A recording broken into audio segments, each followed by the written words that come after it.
Lionel Messi মানে ইতিহাস, আর আজ তিনি লিখলেন আরেকটি রেকর্ডের অধ্যায়। ন্যাশভিলের বিপক্ষে প্লে অফের শুরুতেই জোড়া গোল করে ইন্টার মায়ামিকে এনে দিলেন দুর্দান্ত জয়। ম্যাচের মাত্র ১৯ মিনিটেই লুইস সুয়ারেজের ক্রসে দারুণ এক হেডে গোল করেন মেসি। এটা ছিল তার কেরিয়ারের ৮৯০তম গোল এবং হেডে করা ২৯তম গোল। ভাবতে পারছো, ৩৮ বছর বয়সেও এই মানুষটার ধার এখনও আগের মতোই তীক্ষ্ণ। বিরতির পরও দাপট দেখিয়েছে ইন্টার মায়ামি।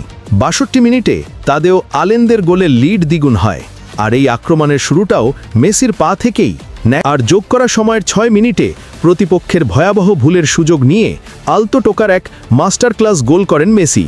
গোলরক্ষক, ডিফেন্ডার সবাই হতবাক।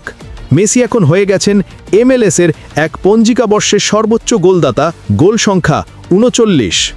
ম্যাচের আগেই পেয়েছেন MLS-এর গোল্ডেন বুট, ২৮ ম্যাচে ২৯ গোল আর ১৯টি অ্যাসিস্ট করে। কমিশনার গারবারো বললেন, আমরা কল্পনাও করিনি মেসি এমন পারফর্ম করবে, কিন্তু কিংবদন্তিরা কখনো কল্পনার মধ্যে সীমাবদ্ধ থাকেন না। এই জয়ে ইন্টার মায়ামি এগিয়ে গেছে প্লে অফ সিরিজে ১-০ ব্যবধানে। এখন বাকি দুটি ম্যাচই হতে পারে ইতিহাসের অংশ। পরের ম্যাচ ২ নভেম্বর ভোরে ন্যাশভিলের মাঠে। মায়ামি যদি জেতে, তারা চলে যাবে ইস্টার্ন কনফারেন্সের সেমিফাইনালে। মেসি প্রমাণ করে দিলেন বয়স শুধু সংখ্যা, আর কিংবদন্তিরা কখনো থামে না। তুমি কি মনে করো, মেসি কি এবার MLS কাপও জিতবে? তোমার মতামত কমেন্টে জানাও। আর এমন মেসি ম্যাজিক ভিডিও পেতে বাংলার ক্রিকেট চ্যানেলটা সাবস্ক্রাইব করতে ভুলো না।